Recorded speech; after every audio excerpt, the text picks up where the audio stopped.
Assalamualaikum warahmatullahi wabarakatuh. Selamat pagi rekan-rekan semuanya.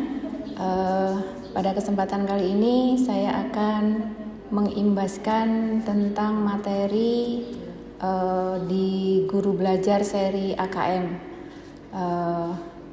Ada beberapa tahapan yang memang akan dilalui dalam Guru Belajar seri AKM. Yang pertama adalah orientasi, di mana dalam orientasi ini nanti akan ditunjukkan apa latar belakang, apa tujuan kebijakan maupun alur dari Guru Belajar seri Asesmen Kompetensi Minimum. Program ini bertujuan untuk menjawab berbagai persoalan guru dalam menghadapi asesmen kompetensi minimum, diantaranya yang pertama berkembangnya miskonsepsi tentang asesmen nasional, yang kedua adanya malpraktik pembelajaran dalam melakukan persiapan menghadapi asesmen nasional, kemudian yang ketiga guru belum mengetahui cara membaca hasil dari asesmen nasional, dan yang keempat guru belum memahami bagaimana menindaklanjuti hasil dari asesmen nasional. Nah, untuk yang pertama kita harus tahu dulu sebenarnya apa pentingnya dari asesmen nasional ini, kenapa Kementerian Pendidikan dan Kebudayaan meluncurkan program asesmen nasional ini. Yang jelas asesmen nasional atau AN perlu dilakukan untuk meningkatkan mutu pendidikan. Nah, mutu pendidikan yang bagaimana? Yang dimasukkan di sini adalah bahwa peningkatan mutu sistem pendidikan tidak hanya berorientasi pada pencapaian hasil belajar siswa yang mungkin selama ini selalu dinilai dengan menggunakan nilai atau hasil dari UN atau ujian nasional. Nah, untuk asesmen nasional ini akan lebih luas lagi cakupannya dan disesuaikan juga dengan transformasi pendidikan abad 21, di mana para pelajar atau peserta didik diharapkan memiliki kecakapan belajar dan berinovasi, kecakapan menggunakan teknologi informasi, kecakapan hidup untuk bekerja dan berkontribusi pada masyarakat.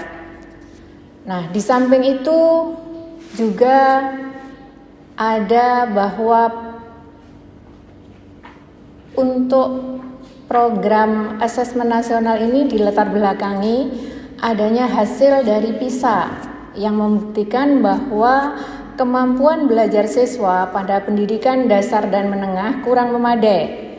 Pada tahun 2018 sekitar 70% siswa memiliki kompetensi literasi membaca di bawah minimum.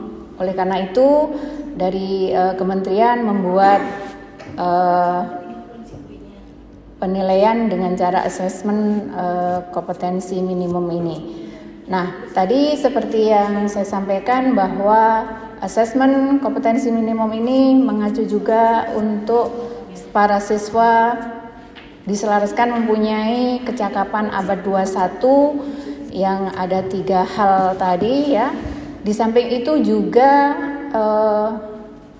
diharapkan para pelajar di Indonesia mempunyai profil pelajar Pancasila yang mempunyai karakter pelajarnya antara lain yang pertama adalah beriman dan bertakwa kepada Tuhan Yang Maha Esa serta berakhlak mulia. Kemudian yang kedua berkebinekaan global, yang ketiga mandiri, yang keempat bernalar kritis, yang kelima kreatif, dan yang keenam gotong royong. Nah, inilah yang memang diharapkan akan menjadi bagian yang terpenting dari para siswa ya, sehingga tidak hanya mencakup nilai akhir saja tetapi paling tidak ada perubahan dari berbagai karakternya, baik itu keterampilan, sikap maupun kognitifnya. Nah, untuk apa keterkaitan antara asesmen nasional dengan kecakapan abad 21 dan profil pelajar Pancasila bisa dilihat dalam skema yang ada di slide ya, bahwa tadi bahwa kompetensi siswa ini nanti akan mencerminkan kecakapan hidup di abad 21 dan bisa menjadikan pelajar menjadi pelajar yang mempunyai profil pelajar Pancasila yang nantinya akan diukur dengan asesmen nasional yang terdiri dari asesmen kompetensi minimum atau minimal yang biasa disingkat dengan AKM, kemudian yang kedua dengan menggunakan survei karakter, dan yang ketiga menggunakan survei lingkungan pelajar. Inilah yang mungkin gambaran sekilas tentang apa pentingnya, apa latar belakang dan tujuan seri AKM ini di dalam Guru Belajar, yang untuk materi berikutnya akan disampaikan oleh rekan kami Ibu Munfarida tentang apa bedanya AN dengan UN dan seterusnya. Nanti akan kita pelajari bersama-sama sehingga semuanya akan mengetahui. Terima kasih. Saya berikan kesempatan kepada Ibu Munfarida. Oke, saya akan melanjutkan menyampaikan materi yang tadi sudah dimulai oleh teman saya, yaitu Ibu Diah Kusnaini. Oke, saya akan mulai dengan konsep asesmen nasional.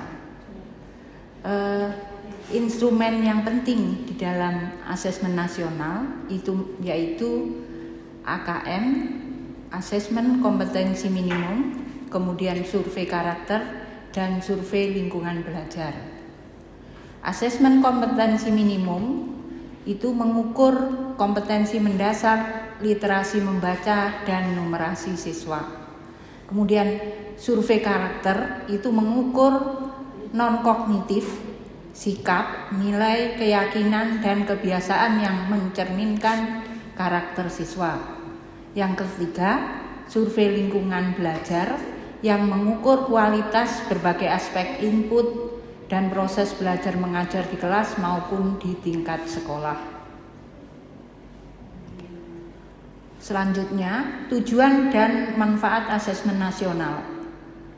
Yang pertama, asesmen nasional menghasilkan informasi untuk memantau perkembangan mutu dari waktu ke waktu, kesenjangan antara bagian di dalam sistem pendidikan, misalnya satuan pendidikan antara kelompok sosial ekonomi, di satuan wilayah antara sekolah negeri dan sekolah swasta, antar daerah ataupun antar kelompok berdasarkan atribut tertentu. Yang kedua, asesmen nasional bertujuan untuk menunjukkan apa yang seharusnya menjadi tujuan utama sekolah, yakni pengembangan kompetensi dan karakter siswa. Yang ketiga, asesmen nasional juga memberi gambaran tentang karakteristik esensial sebuah sekolah yang efektif untuk mencapai tujuan utama pendidikan. Kemudian manfaat asesmen nasional. Asesmen nasional memberikan kesempatan sekaligus menuntut guru dan sekolah untuk memperbaiki kualitas pengajaran guna menciptakan siswa yang lebih kompeten. Hal ini terlihat dari penekanan pembelajaran dan asesmen yang lebih fokus pada daya nalar dan bentuk literasi membaca dan numerasi. Hal itu mendorong guru dan sekolah mengubah praktek-praktek pembelajaran lama yang tidak lagi relevan dengan kondisi saat ini. Kemudian apa atau bagaimana perbandingan antara asesmen nasional dan ujian nasional?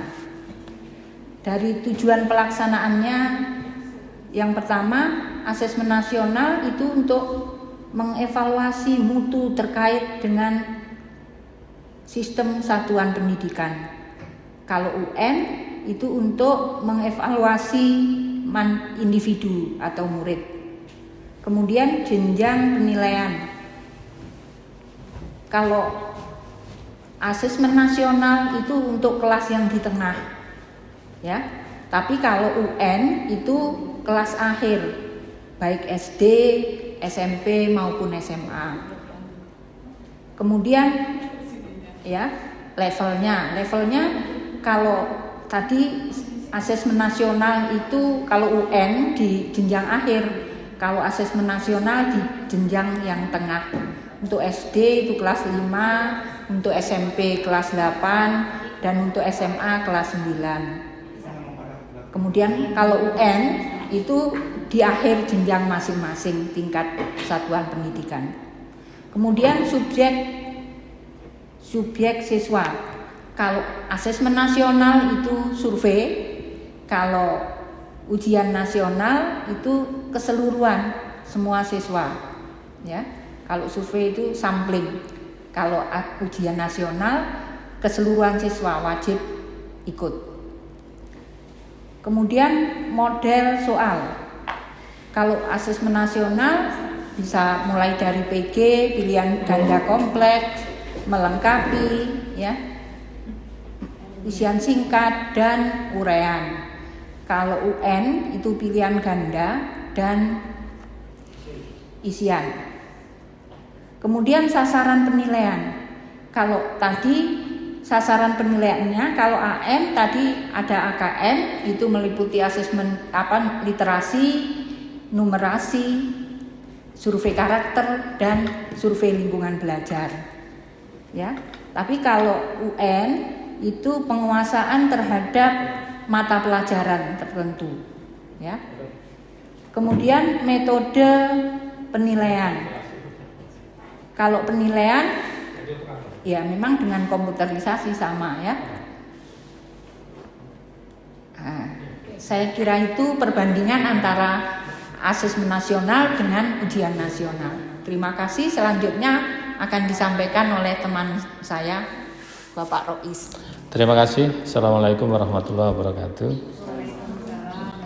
Bapak Ibu, mari kita sama-sama belajar bersama. Ini hal yang baru untuk mengikuti apa itu AKM, ya kan? Nah, mungkin Bapak Ibu sudah sedang ikut pelatihan, ada yang sudah selesai. Nah, kita bagi-bagi pengalaman lah di sini. Jadi prinsipnya AKM itu menguji kemampuan literasinya itu ada fiksi, kemudian teks fiksi, teks informasi, kemudian numerasi, 3 itu. Itu pun ada level-levelnya. Ada level 1, 2, 3, 4 sampai 5, bahkan sampai 6. Yang kemarin saya lihat level 4. Level 4 itu SMP, kelas 7, kelas 8. Kenapa saya lihat-lihat itu? Kemungkinan kita akan PSB. Soalnya kita geser ke sana. Nah, sebelum ke sana, tadi sudah dijelaskan oleh teman-teman kita, Bu Diah Kusnaini, Bu Munfaridah, tentang latar belakang, jenis-jenis, dan lain sebagainya, bagaimana AKM itu, prosedurnya. Nah, saya ini mencoba menjelaskan yang numerasi, teks kemampuan numerasi. Nah, numerasi ini sebenarnya apa? Kalau kita membaca literatur di PISA, itu ya betul-betul insting dan kecerdasan itu sangat berperan di sana. Jadi saya agak khawatir pada saat ikut AKM pertama itu, saya tulis komentar saya di situ. Jangan sampai AKM itu nasibnya sama dengan UN. Jadi soalnya dibuat, polanya sudah dilatihkan, sudah begini-begini. Tiba-tiba gurunya pun membuat soalnya juga nggak jauh-jauh dari itu. Jadi yang sudah ada lah, nanti ujung-ujungnya bisa dihafalkan, diprosedurkan. Nah, akhirnya nasibnya kan seperti UN kalau seperti itu. Nah, sementara literasi itu misalkan kita punya pengetahuan apa di level 1 ini, saya bicara agak kesana kemari ini ya. Misalnya ini, kelihatan. Nah, ini level SD. Level SD kalau saya amati hanya pembagian bilangan. Ini ada tangga, banyaknya tangga itu 44 step langkah. Kemudian tinggi dari dasar sampai ke atas langkah itu 252. Nah, dengan catatan ketinggian tangga masing-masing step itu sama. Ini untuk anak SD mungkin level 2, ya kan? Yang ditanyakan berapa tinggi masing-masing tangga. Nah, sebenarnya kalau orang paham konteks, kalau matematikanya sederhana, numerasinya sederhana ya. 252 dibagi 14 ada 18 cm lah tingginya masing-masing step. Nah, cuma kalau sudah dirupakan dalam konteks real seperti ini, bisa nggak anak itu menyambungkan pengetahuan pembagian terhadap konteks real? Nah, permasalahannya di sana sebenarnya. Permasalahan di sana. Tapi kalau anak-anak Indonesia mungkin ya, mohon maaf, kalau disuruh menghafalkan perkalian pembagian, apalagi ditambah bapak ibu gurunya, udahlah besok beli tabel pembagian ke pajak, dihafalkan, masuk satu-satu, ya kan? Nah, itu mahir, tapi prosesnya mengerti enggak? Begitu dikaitkan ke sini, blank. Nah, seperti itu. Nah, ini bapak ibu guru yang mengampu numerasi juga ini level yang rendah, Nah, level yang agak naik, nah, dirupakan dalam bentuk grafis. Nah, ini masih level-level bawah, ini level-level SD, SMP, SD, ya kan? Nah, kemudian kalau sudah topiknya sama, grafik ini saja. Nah, pertanyaannya bisa 1 di sini, 2, 3. Nah, 3 pertanyaan itu mungkin pertanyaan 1 levelnya level rendah. Pertanyaan kedua agak medium, pertanyaan 3 sudah agak tinggi untuk level seusianya SMP. Nah, seperti itu, kasusnya seperti itu. Jadi satu konteks atau satu teks soal itu bisa dimunculkan tingkat pertanyaan yang banyak. Levelnya bisa dibuat. Misalkan menganalisis, anak kelas 2 SD atau kelas 3 SD bisa menganalisis, tapi sampai dokter pun bunyinya juga menganalisis, tapi level menganalisisnya bagaimana, seperti itu. Nah, membandingkan ini sudah termasuk unsur-unsur menganalisis. Nah, satu lagi saya buatkan contoh ini yang mengungkapkan verbal pendapat. Sederhana aja. Seorang reporter TV menunjukkan grafik berikut dan berkata, pada grafik berikut menunjukkan ada kenaikan yang tajam terhadap jumlah robbery dari tahun 1998 hingga 1999. Robbery itu apa? Robbery itu kan perampokan, kejahatan perampokan. Nah, bagaimana menganalisa ini? Sebenarnya sederhana bagi kita yang sudah. Tapi untuk anak-anak SD, pertanyaannya, apakah kalian setuju dengan pernyataan reporter TV tersebut? Ini kalau nggak punya siswa itu nggak punya naluri banyak membaca, banyak melihat, terus banyak membandingkan, ya nggak bisa. Nah, kalau saya misalnya begini, saya sudah tua ini mesti bisa.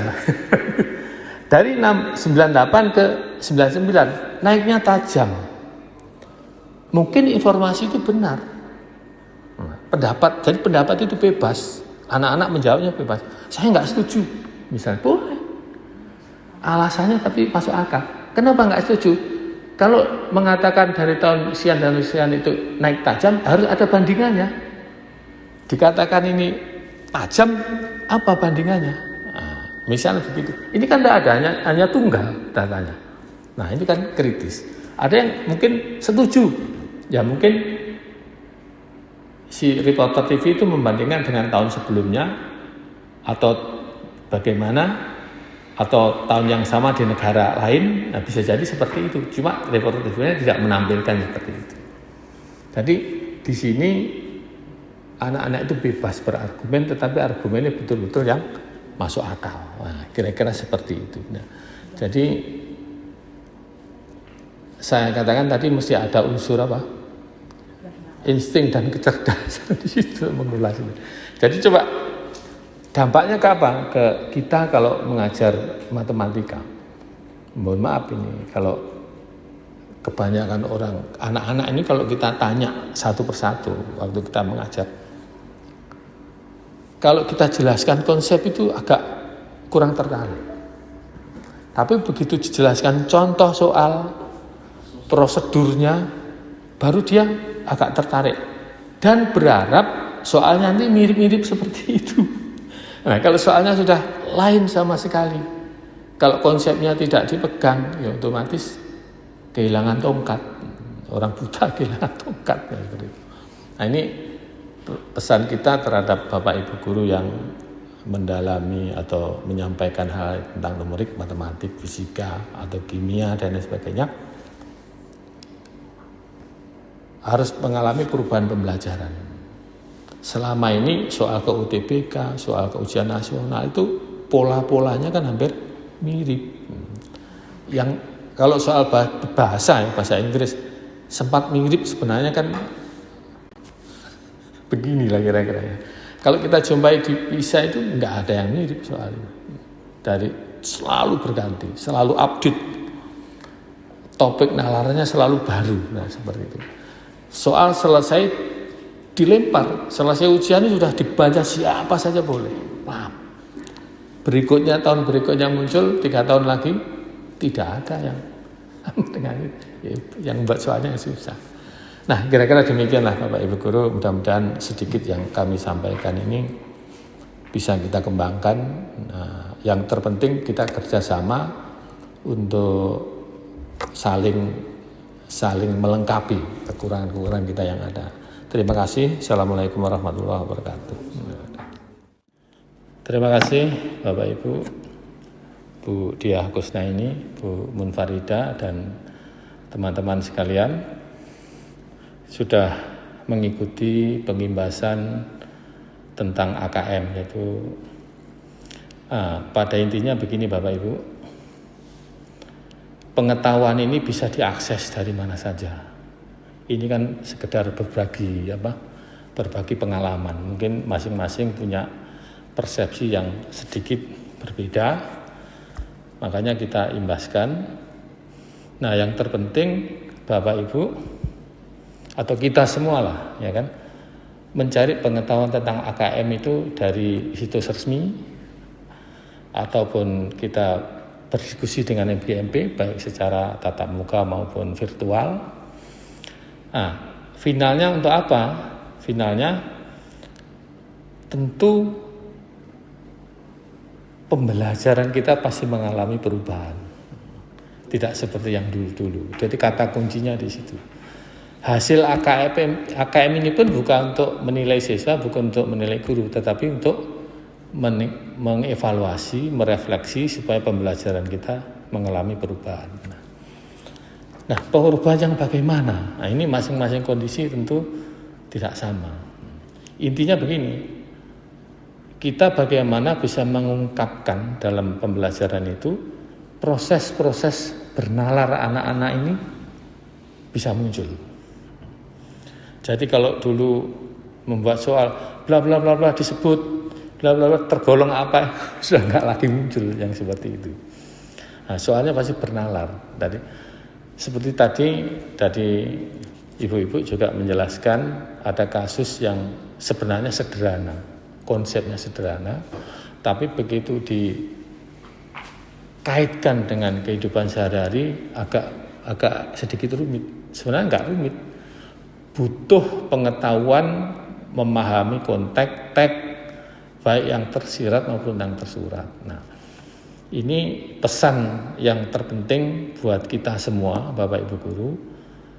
Jadi kalau kita masuk kelas menemani anak-anak, bagaimana mengungkapkan kemampuan bernalarnya itu muncul.